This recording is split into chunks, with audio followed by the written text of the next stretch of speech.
Aimez Dieu de tout votre cœur. Shalom bien-aimés dans le Seigneur. Notre méditation du jour s'intitule Aimez Dieu de tout votre cœur. Nous tirons notre texte dans Apocalypse chapitre 2, le verset 4, qui nous dit ceci. Mais ce que j'ai contre toi, c'est que tu as abandonné ton premier amour.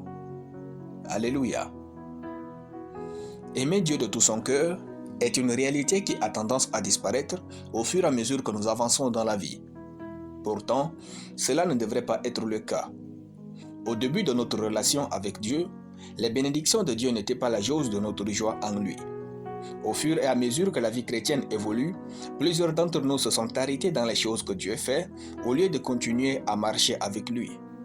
Pour ces gens, leur joie est définie par combien d'argent ils ont en poche, leur humeur est définie par les miracles de Dieu pour eux, leur bonheur est lié à la qualité de leurs circonstances, leur adoration est motivée par les bienfaits de Dieu et non par sa personne.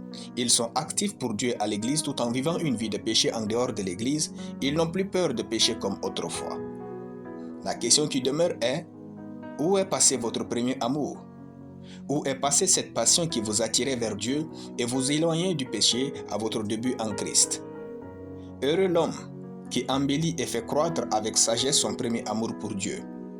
Dans notre texte, Dieu loue les œuvres et la persévérance de l'église d'Éphèse, puis il dit « Mais ce que j'ai contre toi, c'est que tu as abandonné ton premier amour. » Comme quoi, ce que nous faisons pour Dieu est très important, mais pas plus important que ce que nous faisons avec lui.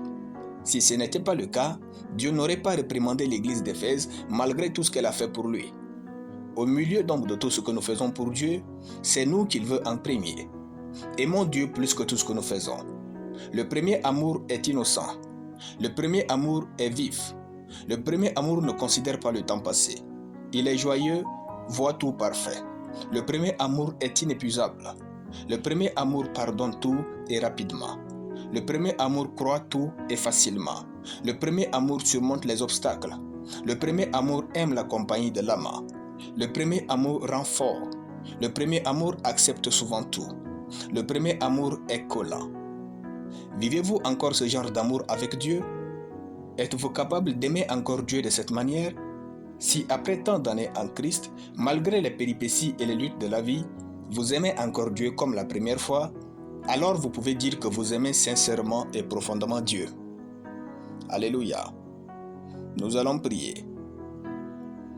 Merci mon Dieu et mon amour éternel. Je te loue pour ta présence dans ma vie. Tu es l'objet de mon amour et de mon affection.